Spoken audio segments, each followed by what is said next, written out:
जुळी मुले असूनही महिला एकदाही तपासणीसाठी आली नाही. ॲडव्हान्स मागितल्याच्या रागातून तक्रार. दीनानाथ मंगेशकर रुग्णालयाचा अहवाल खोटा असल्याचा आमदार गोरखेंसह कुटुंबियांचा दावा.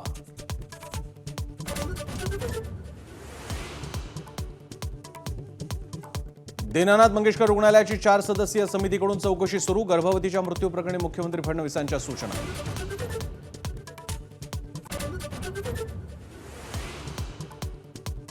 दीनानाथ रुग्णालयाच्या बेफिकिरीवर संताप. शिंदेच्या शिवसैनिकांनी अधिकाऱ्यांवर फेकली चिल्लर. पतित पावन संघटनेनं रुग्णालयाच्या नावाला फासलं काळं. ट्रस्टींवर हत्येचा गुन्हा दाखल करण्याची मागणी.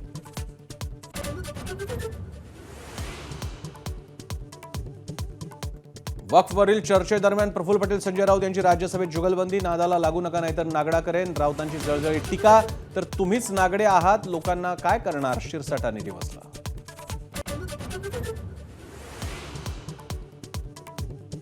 गृहराज्यमंत्री योगेश कदमांनी घेतली देशमुख कुटुंबांची मस्साजोग इथं भेट. हत्या प्रकरणाच्या तपासावर चर्चा. ज्यांच्यावर शंका आहे त्या अधिकाऱ्यांना माफ करणार नाही, कदमांचं आश्वासन.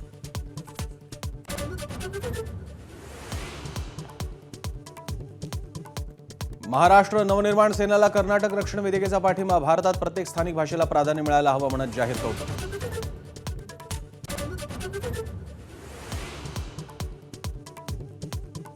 शिवाजी महाराजांचा अवमान करणाऱ्यांविरोधात कायदा होणार. गृहमंत्री शहांच्या उपस्थितीत रायगडावर मुख्यमंत्री करणार घोषणा. खासदार उदयनराजेंची माहिती.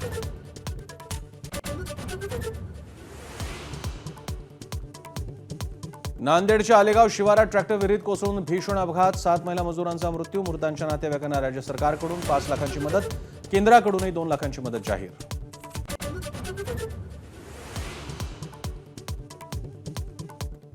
मुंबईकरांना लवकरच मेट्रो 3चं गिफ्ट मिळणार. 10 ते 15 एप्रिल दरम्यान मेट्रो 3च्या दुसऱ्या टप्प्याचं लोकार्पण.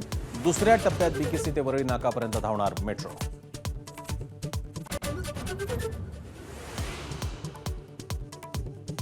पुण्यासह रायगड, सातारा, महाबळेश्वरमध्ये अवकाळीचा तडाखा. वादळी वाऱ्यासह मुसळधार पावसामुळे अनेक ठिकाणी रस्ते गेले पाण्याखाली. तर आंबा, हळद, कांद्याचं मोठं नुकसान.